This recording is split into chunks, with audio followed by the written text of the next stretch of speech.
Muito boa noite a todos. Começamos agora a segunda live da nossa jornada de lives aqui do Setembro Amarelo. Um oferecimento aqui da GNTech, que sempre busca falar sobre saúde mental durante todo o ano e que não podia deixar de pegar esse momento, essa campanha tão importante, tão delicada que é do Setembro Amarelo, para a gente conversar um pouco mais, né, dessa campanha de prevenção do suicídio, que tem muita informação, tem muita coisa na internet e a gente gosta de sempre conversar com quem é autoridade, com quem é especialista no assunto, para que a gente não saia falando só sobre uma visão, às vezes comercial, uma visão um pouco, né, só para um lado ou só para o outro. A nossa ideia aqui realmente é ter informação, é ter conhecimento e ajudar cada vez mais pessoas que procuram e que buscam estar prontas para lidar com esse momento tão delicado de vida, ou de alguém próximo, ou de alguém que você ama, ou com o seu próprio momento de vida. A gente sabe que a gente está aqui para se preparar para tudo que a vida tem pela frente, né? Então, a ideia é a gente sempre ter essa visão para nós mesmos e para o próximo. E para isso, eu vou convidar aqui um médico psiquiatra formado pela Universidade de São Francisco, especializado em psiquiatria e diretor clínico do Instituto Sestari. Seja muito bem-vindo, doutor Laeste Sestari. Boa noite, Samuel. Muito obrigado. Muito obrigado pelo convite. Eu fico muito feliz por poder contribuir com toda a sociedade, né, com informações úteis que vão beneficiar os nossos pacientes a minimizar, né, o nível de sofrimento, abreviar a busca pelo tratamento e buscar o melhor desfecho possível dentro do tratamento na saúde mental. Muito bom, muito obrigado pelo seu tempo, obrigado aí pela confiança também de estar junto com a gente nesse momento. A gente já fez uma live na última semana, né, também com um médico psiquiatra, e onde a gente trouxe uma introdução da campanha Setembro Amarelo, falou muito mais sobre a questão da prevenção do suicídio e redes de apoio e tudo mais, e um dos pontos que a gente trocou bastante ideia, assim, foi da importância de falar sobre tratamento, né? Quando a gente fala, não é só tipo da conversa para evitar desfechos trágicos ou algo assim. Não, da importância da gente ter realmente esse encaminhamento profissional. E quando a gente chegou nesse ponto, a gente conversou e bateu em algumas situações sobre alguns estigmas, alguns preconceitos quando a gente fala de tratamento psiquiátrico, né? Você como psiquiatra que está à frente do instituto, que está em atendimentos aí diariamente, você tem essa visão de que ainda existem alguns estigmas, alguns tabus aí em relação à psiquiatria que podem atrapalhar o início ou a continuação de um tratamento psiquiátrico? Sim, com certeza, Samuel. É muito interessante como todas as pessoas, né, de uma forma geral, vê a saúde mental hoje em dia.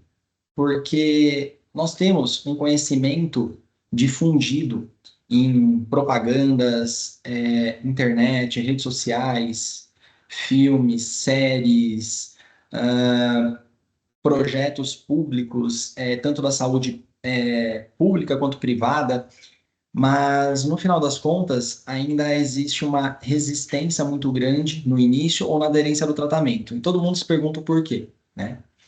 Então hoje em dia as pessoas sabem, né, de uma forma geral, o que é um transtorno depressivo, o que é um transtorno ansioso, o que é um TDAH, o que é um autismo, mas por que ainda existe tanta resistência? Porque só é visto como um diagnóstico. E não é visto esse diagnóstico como sendo pertencente a uma pessoa, né? Então não existe uma compreensão completa do processo de fator desencadeante do transtorno mental e o tratamento necessário para a pessoa entrar num estado de equilíbrio. Então é visto o diagnóstico isolado, né? E como não é visto a pessoa doente, todos ainda acabam se apegando a crenças de que aquele que adoeceu, aquele que está sofrendo, é por ter pouca fé, porque reclama de barriga cheia, porque não consegue valorizar aquilo que tem na vida, né? E acaba dando conselhos, né, de formas mágicas de melhora, como, por exemplo, parar de reclamar, né? Ir trabalhar, se apegar à fé. Não que isto seja ruim, mas isso não resolve, né, o sofrimento do paciente que adoeceu mentalmente. Então, a visão que eu tenho hoje em dia é exatamente essa.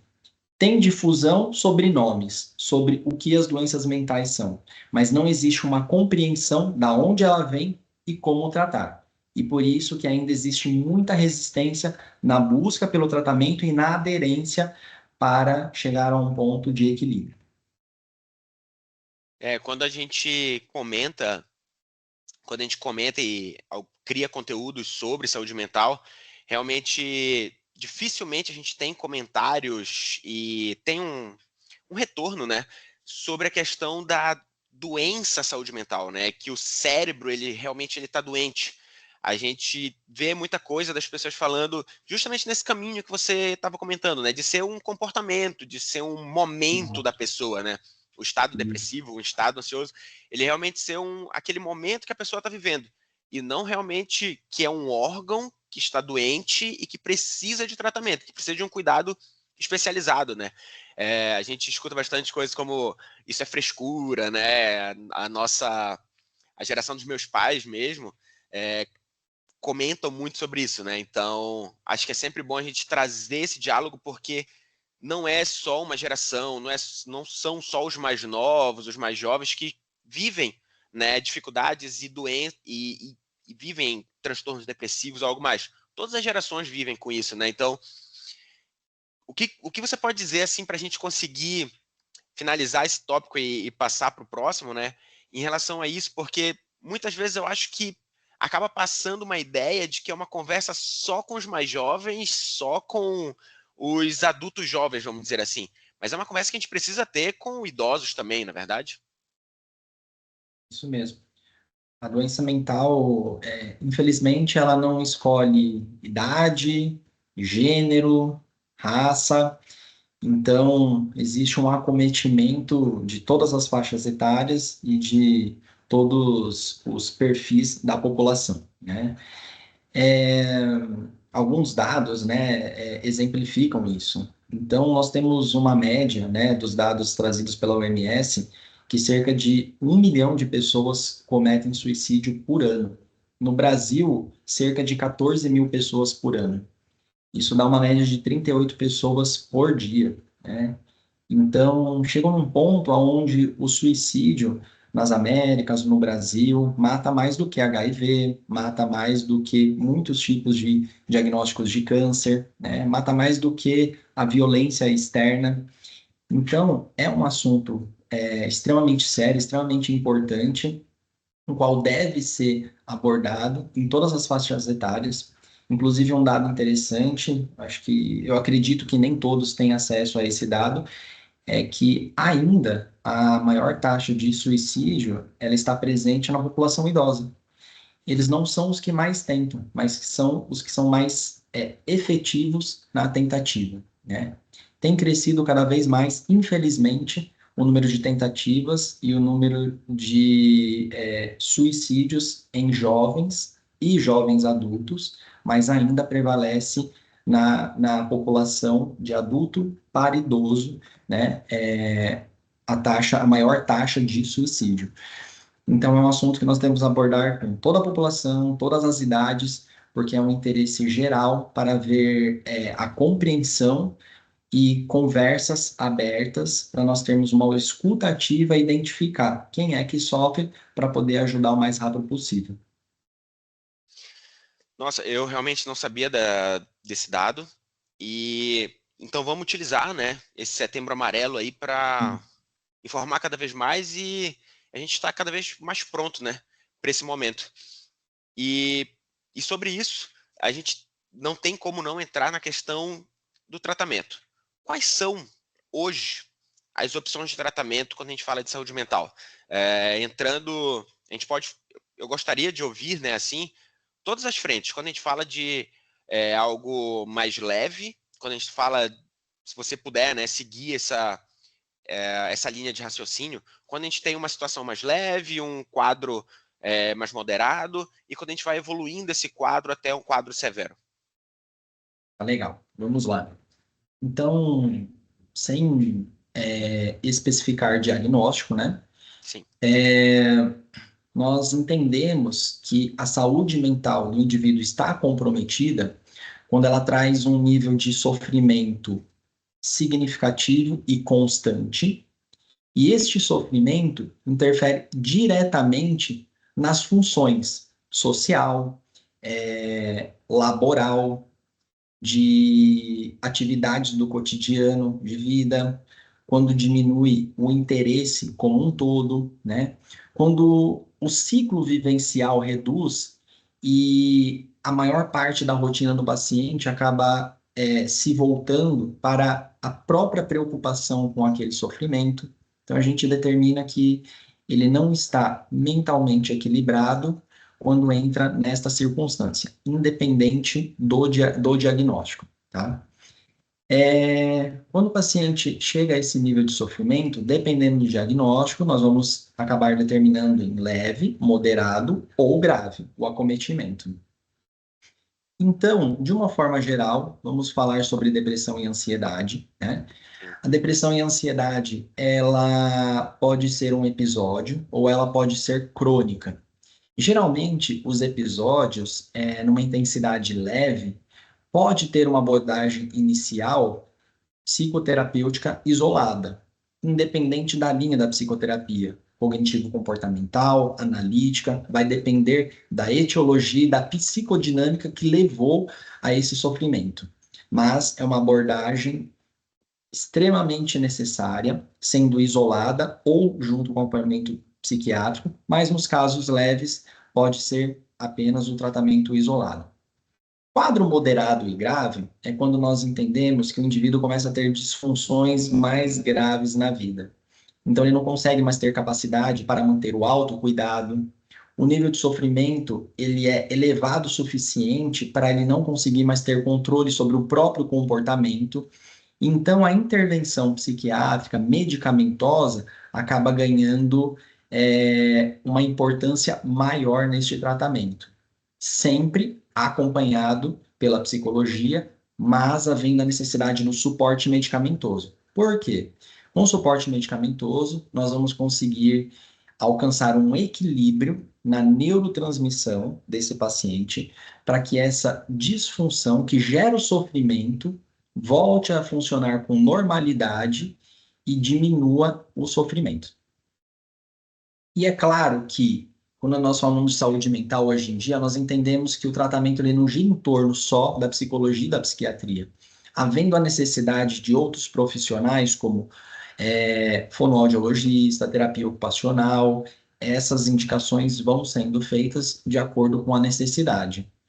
E, além disso, nós nunca podemos deixar de abordar também as práticas saudáveis de vida, que não só na saúde mental, mas em qualquer outro cuidado com a saúde, ela deve estar presente. Ter uma alimentação equilibrada, manter os cuidados com a higiene, com a própria vaidade, praticar exercício físico com regularidade. Eu sou um entusiasta da atividade física, né? E eu sempre falo com meus pacientes que eu falo isso com categoria, porque eu não só oriento eles a fazerem, mas eu também faço. E eu consigo dar exemplos assim fidedignos do quanto o exercício físico contribui para a saúde mental. Então, é uma tecla que eu sempre bato com bastante frequência, bastante força, que é o quanto a atividade física é importante para manter o equilíbrio e a saúde mental de cada um. É muito bacana entrar nesse tópico. Eu também sou grande entusiasta da atividade física. Eu sou mais da parte da corrida. Legal. Mas é um ponto importante a gente lembrar, assim, né? Eu lembro que até alguém comentou isso para mim, não vou lembrar agora quem, mas que a gente precisa estar atento, né? Nos lembrar que a atividade física e que outras atividades como essa, elas são terapêuticas, né? Elas não são a terapia em si, que a gente precisa ter o acompanhamento profissional, certo? Exatamente. Todas as práticas de bem-estar, elas trazem um conforto naquele momento e elas são úteis quando nós tornamos ela um hábito. Mas, dependendo do nível de comprometimento do humor, muitas vezes não existe uma capacidade de iniciativa ou mesmo de pensar, né, em iniciar qualquer prática dessa. Então, eu falo isso de uma forma geral, o quanto sempre vai ser benéfico, mas lembrando que o tratamento medicamentoso e o tratamento terapêutico são os dois pilares principais para nós buscarmos a melhora do paciente em sofrimento. Então aqui a gente entra, acho que bem forte nesse tema, que é a questão do medicamento, né? Porque até ouvi uma vez o Dr. Guido, aqui o nosso CEO e psiquiatra também, comentando sobre, bem pontual nisso que você acabou de falar, né? Que falam que a atividade física, a boa alimentação e tudo mais, ela tem a mesma força que uma terapia, que um medicamento, só que ela pode até ter, né, essa força, não sei dizer, mas que tem muitas vezes em estados mais graves e moderados que a pessoa realmente não vai ter esse pontapé inicial, não vai ter essa força para começar uma atividade. E como os medicamentos eles podem ajudar nesse ponto, né? E a gente até volta para o caso dos tabus em relação à psiquiatria, né? Porque os medicamentos, acho que eles são um dos maiores tabus quando a gente fala de tratamento psiquiátrico, né? Como você vê esse ponto? Só voltando um pouquinho no aspecto da comparação dos hábitos saudáveis de vida com a terapia. Acho que uma forma assim clara para diferenciar o benefício dessas duas práticas é o seguinte: as práticas saudáveis de vida, o exercício físico, eles trazem um arrefecimento, né, do sentimento vigente. Ele não elabora esse sentimento, ele não trabalha ele. E a terapia é isso que ela faz. Ela entra num processo de elaboração desse sentimento, né, para ver uma ressignificação do que o paciente sente e buscar a melhora. Então é diferente eu arrefecer, atuar de uma forma pontual e eu elaborar o sentimento. Então essa é a diferença básica quando a gente fala de de hábitos saudáveis, exercício físico e terapia. Conseguir aliviar realmente uma coisa que a gente está sentindo naquele momento, mas a gente não está tentando entender aquele sentimento, né? Acho que Isso. perfeito. Não entra num processo de compreensão para elaborar. É isso mesmo. Perfeito. Então, e aí voltando, né? Quando a gente fala sobre isso, então, como os medicamentos, né, podem ajudar a dar esse pontapé inicial, a conseguir fazer a pessoa voltar para um estado onde ela consegue tomar essas decisões e falar um pouquinho dessa questão do tabu, né? O medicamento, eu acho que ele realmente é um dos grandes tabus quando a gente fala da psiquiatria. Queria ouvir um pouco de ti sobre isso. Perfeito. Vamos lá. As maiores preocupações do paciente, elas estão relacionadas são as falas que são as principais falas que eu escuto aqui no consultório, né? Bom, eu tenho preocupação com o medicamento porque ele vai me viciar. Eu tenho preocupação com o medicamento porque ele vai mudar o meu jeito de ser. Eu vou ser uma pessoa diferente, eu vou ser uma pessoa com menos sentimentos, né? Apático, né? Tem muita gente que fala ficar apático. Apático, né? Vai mudar meu jeito de ser, eu não vou ser eu mesmo, né? E essas são crenças. Crenças são ideias que elas não são baseadas em conhecimentos, né? E sim em ideologias, em vivências, em episódios da vida dos outros, né? Mas que não existe conhecimento que dá suporte para esse tipo de afirmação. Então, primeiro, né, eu sempre falo para os pacientes, nós precisamos diferenciar o que é necessidade e o que é dependência, né? Porque ele fala, fulano tomou medicamento por 1 ano, Beltrano tomou medicamento por 10 anos, certo? Não quer dizer que se que tomou o medicamento por 10 anos, ele é dependente. Pode ser que ele apresentou a necessidade de tomar o medicamento por 10 anos. Então é importante diferenciar isso. Necessidade de ser tratado, porque o sentimento está adoecido, não é o mesmo que dependência, tá? Mas nenhum medicamento causa dependência? Vamos esclarecer esse termo. Existe uma ação farmacológica que se chama tolerância e outra que se chama abstinência. Tolerância nada mais é do que Perder a eficácia com o tempo, e abstinência é sensação de mal-estar físico quando deixo de tomar o remédio. Uma classe de medicamento pode causar isso, que é a classe dos benzodiazepínicos, né? Por isso que o controle deve ser organizado. Precisa passar em consulta, precisa ser prescrito por médico, não pode aumentar dose por conta. Fazendo tratamento da forma correta, mesmo essa classe medicamentosa não vai gerar nenhum tipo de malefício para o paciente. Todas as outras classes medicamentosas na psiquiatria, antidepressivo, estabilizador do humor, eles não geram tolerância e eles não geram abstinência. Então, são medicamentos que não induzem a dependência, né? E isso eu falo com segurança e o paciente não precisa ficar preocupado com isso. E a personalidade, né? O que é personalidade? O remédio vai mudar o meu jeito de ser? Personalidade é nosso DNA psíquico, é quem nós somos, né? É o que individualiza cada pessoa.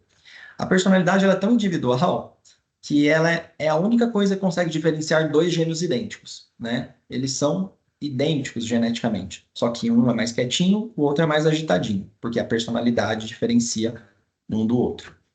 Então, a personalidade, ela é praticamente imutável ao longo da vida, sofre pequenas alterações. E não é o medicamento que vai mudar o nosso jeito de ser.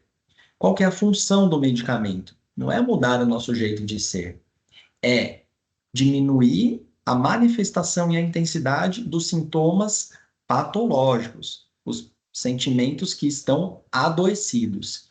E eu encontrar o meu estado de normalidade e de equilíbrio novamente, né?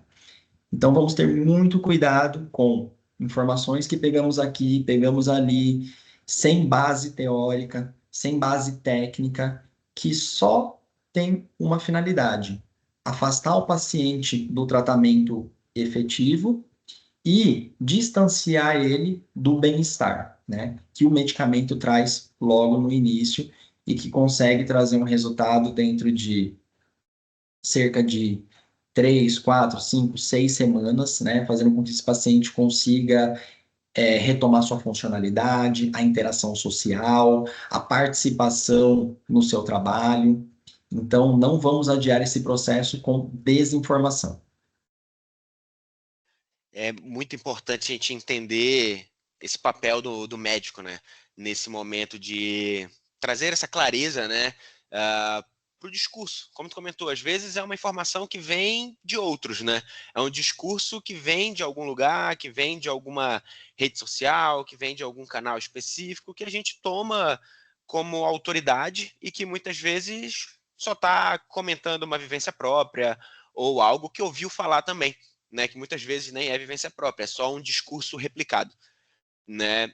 E quando a gente fala desse ponto aí, né, muito dos pontos que você comentou sobre o vício ali que deve causar, que as pessoas falam e que não é bem assim, é, casos como esse, né, isso falando sobre a sua experiência, seu dia a dia, casos como esse, discursos como esse, atrapalham não só antes de começar um tratamento medicamentoso, mas atrapalham também durante o tratamento. Por exemplo, a pessoa já foi prescrita para tomar uma medicação e ela não começa a medicação ou ela abandona um tratamento ali no meio por causa de coisas assim?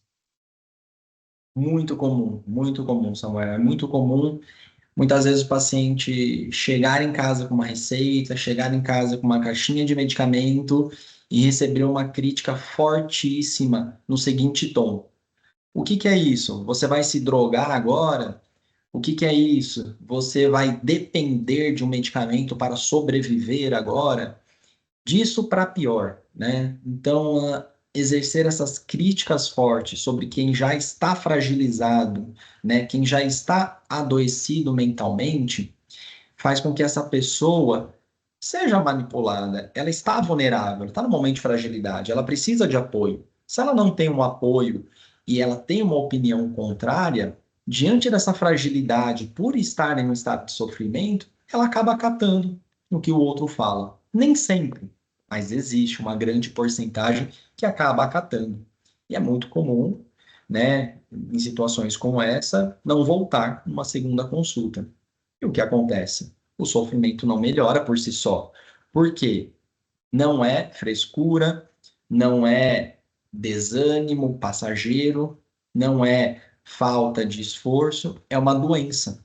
E doença que não é tratada se agrava, né? Então, esse paciente que sofre essa crítica forte, incisiva, e faz com que ele abandone ou nem inicie o tratamento, só vai fazer com que esse sofrimento evolua e piore progressivamente. E quando a gente fala de quem já está em tratamento, né?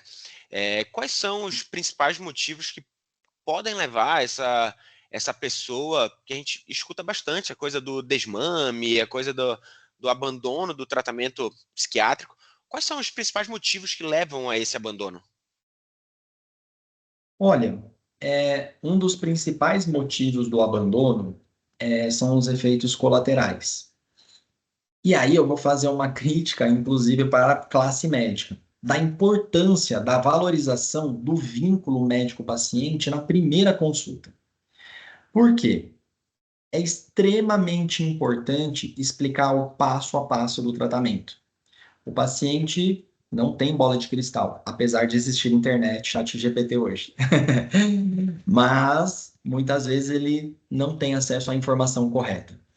Então, precisa haver um esclarecimento, né, de como vai ser o passo a passo do tratamento na primeira consulta dentro do consultório. Por exemplo, nós não temos hoje em dia antidepressivos via oral, prescrito em consultório, de ação imediata. Então, precisa esclarecer para esse paciente que o início da melhora vai demorar cerca de 14, 15 dias para acontecer. Por quê? 7 dias, 10 dias para quem está em sofrimento é muito tempo. E se ele não tem a informação que vai demorar 14 a 15 dias para ele começar a melhorar, no sétimo, no 10º dia, ele abandona o tratamento. Ele não persiste, né? É importante explicar que os neurotransmissores que estão sendo equilibrados no tratamento para tratar o sentimento adoecido, eles não servem só para o sentimento. Esses neurotransmissores, noradrenalina, dopamina, serotonina, eles estão envolvidos em outras funções do corpo. Então, até o cérebro encontrar o equilíbrio do medicamento com esses neurotransmissores e essas outras funções corporais, pode ser que nesses primeiros 14, 15 dias o paciente tenha alguns efeitos colaterais. E é importante ele saber quais são esses efeitos colaterais e quanto tempo eles vão durar. Como, por exemplo, uma discreta vertigem, uma discreta dor de cabeça, um discreto enjoo. É importante ser muito esclarecedor com o paciente sobre isso. Os primeiros 14 dias é adaptação, você pode ter esses efeitos colaterais, eles são passageiros. Depois de 14, 15 dias, você melhora progressivamente. Então, ele precisa ser esclarecido desse passo a passo. E uma outra coisa interessante, né, que muitas vezes pode ser um impeditivo, mas que, se bem trabalhado, na verdade, até fortalece a aderência do paciente ao tratamento. O que que é? Nós utilizarmos um mecanismo farmacológico que se chama ação farmacológica secundária.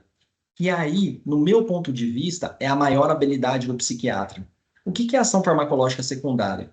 Eu usar o efeito colateral esperado, que eu sei que existe a probabilidade de acontecer, a favor do paciente. Vou dar um exemplo. Vamos supor que o paciente está deprimido, com dificuldade de dormir e está perdendo peso, porque ele não tem mais apetite. Eu vou optar por um antidepressivo que dá sono e faz ganhar peso. Que em outro paciente poderia ser um efeito colateral, mas nesse vai auxiliar. Por isso chama ação farmacológica secundária. Eu estou usando efeito colateral de sonolência e ganho de peso a favor dele.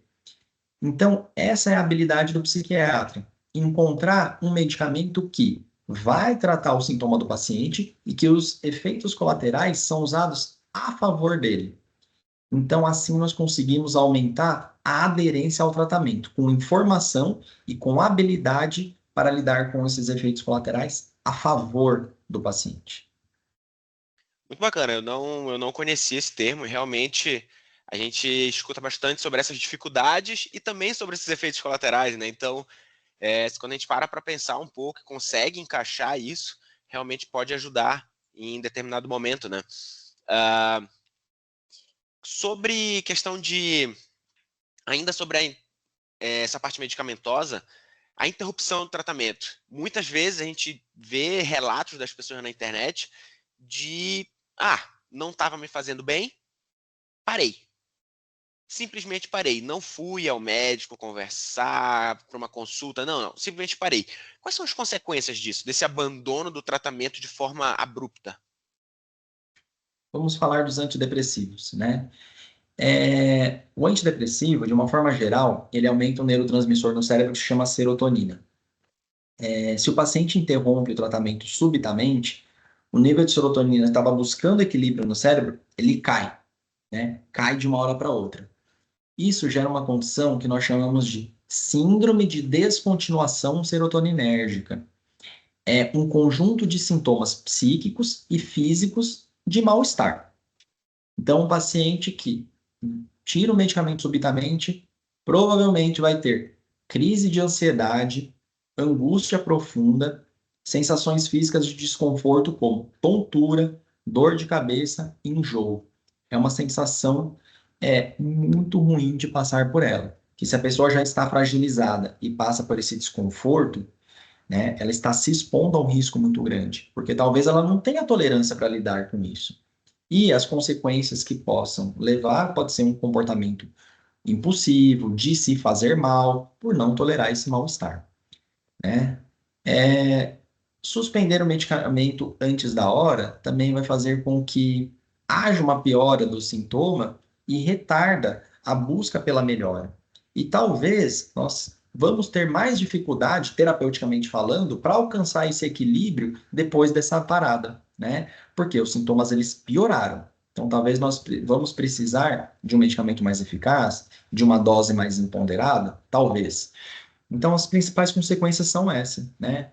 Piora dos sintomas psíquicos, mal-estar físico, atraso da melhora do humor, e a gente acaba se distanciando aí do objetivo terapêutico, que é o bem-estar, o equilíbrio emocional do paciente.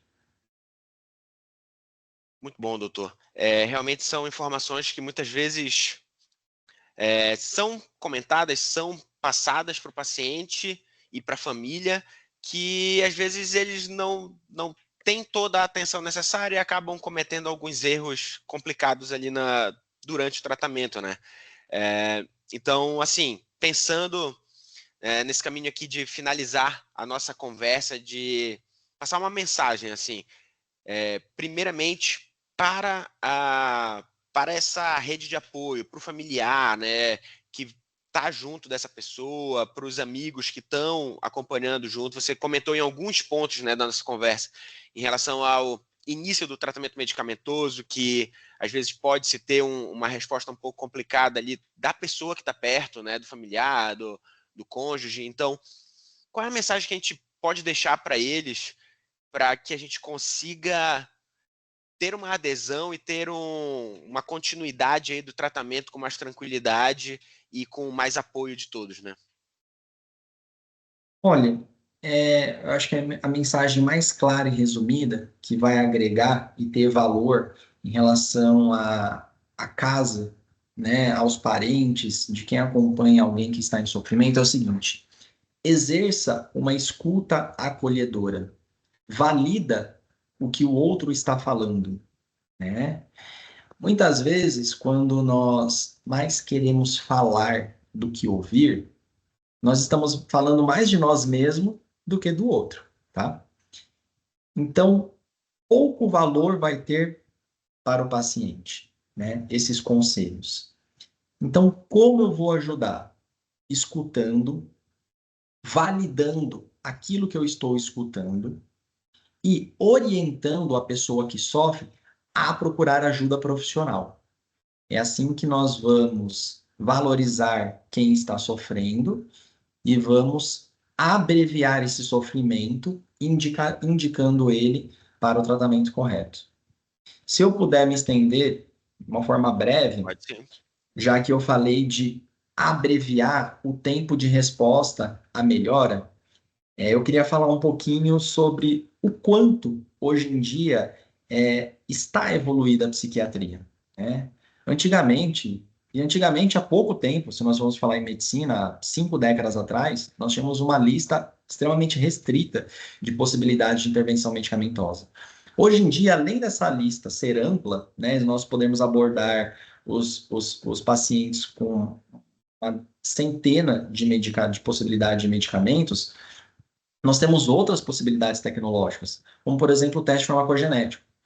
O teste farmacogenético, ele é utilizado exatamente para isso, para a gente abreviar o tempo de resposta ao tratamento.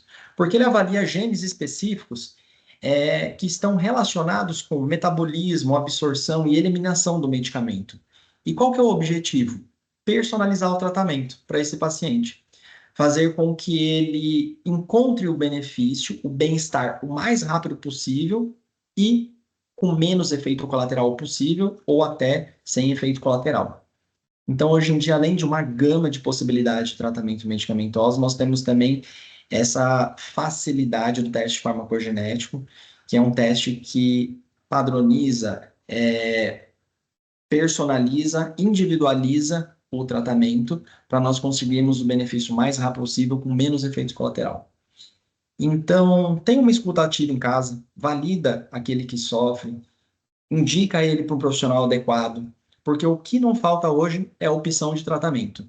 Então, não tira a possibilidade de quem sofre se tratar o quanto antes para ele melhorar e nós não termos consequências tão danosas como o suicídio, que é essa campanha que a gente valoriza no Setembro Amarelo. Falar sobre o suicídio em si é muito pouco. A gente precisa falar sobre tudo que vem antes dele, né? É a escuta, é o acolhimento, é o tratamento correto, é utilizar todas as tecnologias que existem em tratamento a favor do paciente. Então, falar sobre suicídio é muito mais do que falar sobre ele, é falar sobre tudo que vem antes dele.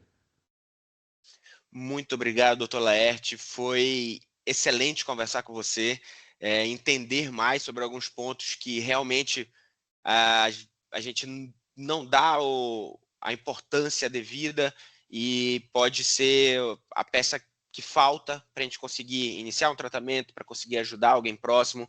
E como você falou, então, escutativa, direcionar para o tratamento, conseguir ajudar nesse processo, né, para iniciar o tratamento, para continuar em tratamento, deve ser a nosso papel, nossa grande função ali nesse momento tão difícil, quando a pessoa está em sofrimento, quando a pessoa está vivendo já algum transtorno mental, né?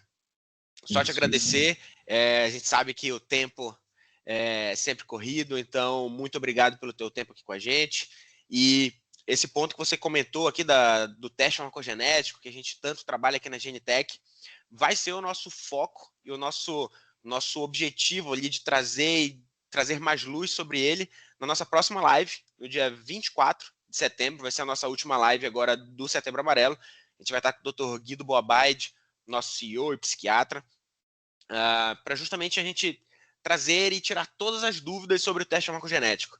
Quais são esses genes que fazem parte, por que eles são importantes, quais são os fármacos que a gente trabalha dentro da área da psicoterapia, do psicogene Pro, do psicogene Select que a gente tem, para justamente a gente trazer mais informação e entender como a genética realmente pode ser um fator primordial para ajudar no tratamento. Esse é o grande ponto, o grande foco ali para a gente conseguir finalizar esse Setembro Amarelo com uma chave de ouro e mostrar que tem possibilidades, tem ferramentas novas e que a gente tem como ajudar cada vez mais esse paciente a se cuidar, a cuidar da sua saúde, não só da saúde mental, da saúde física, e evoluir no tratamento e ter uma qualidade de vida cada vez melhor. Muito obrigado novamente, doutor Laerte. Sempre bom contar com você. E galera que está acompanhando a gente, fica a nossa data da próxima live, dia 24, com o Dr. Guido Boabaide, para falar sobre a importância da genética no tratamento aí da saúde mental. Muito obrigado, doutor. Até a próxima. Muito obrigado, boa noite. Obrigado por permitir participar desse projeto da Genitec e vamos acompanhar a próxima live. Muito obrigado. Boa noite, gente. Boa Qualquer dúvida, noite. manda ali nos comentários. Estamos sempre atuantes aqui pelas redes sociais.